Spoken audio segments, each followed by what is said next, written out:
On lui a exposé nos propositions, elles sont de 3 ordres. D'abord, répondre à l'urgence sociale. L'urgence sociale, c'est évidemment d'augmenter le pouvoir d'achat des Français, et on n'augmentera pas si on n'augmente pas le SMIC.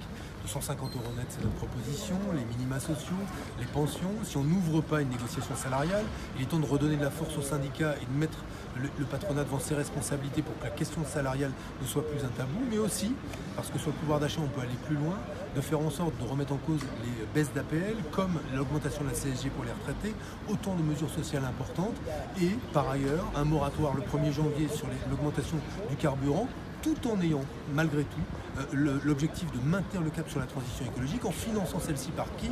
Par les entreprises qui polluent, mais aussi par les ménages les plus riches. C'est la raison pour laquelle nous lui avons demandé de remettre en cause la baisse de l'impôt sur la fortune, de remettre en cause la fiscalité ultra favorable au capital, qui nous empêche d'avoir les ressources fiscales, les recettes fiscales pour financer la transition écologique. Et nous avons même mis une proposition supplémentaire sur la table. Les banques françaises ont été pris la main dans le sac en finançant davantage l'exploitation des ressources fossiles que les énergies renouvelables. Nous lui avons demandé de créer un impôt spécifique qui soit équivalent au montant des intérêts ou des profits que réalisent les banques françaises quand elles financent des investissements en matière d'énergie fossile.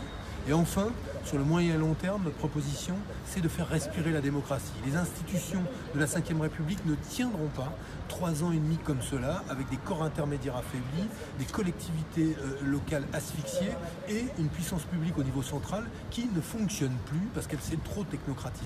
C'est la raison pour laquelle nous lui avons demandé de soumettre à référendum une proposition d'états généraux citoyens vers la Ve République, de façon à ce que, par référendum, on engage un processus de changement de nos institutions pour les démocratiser.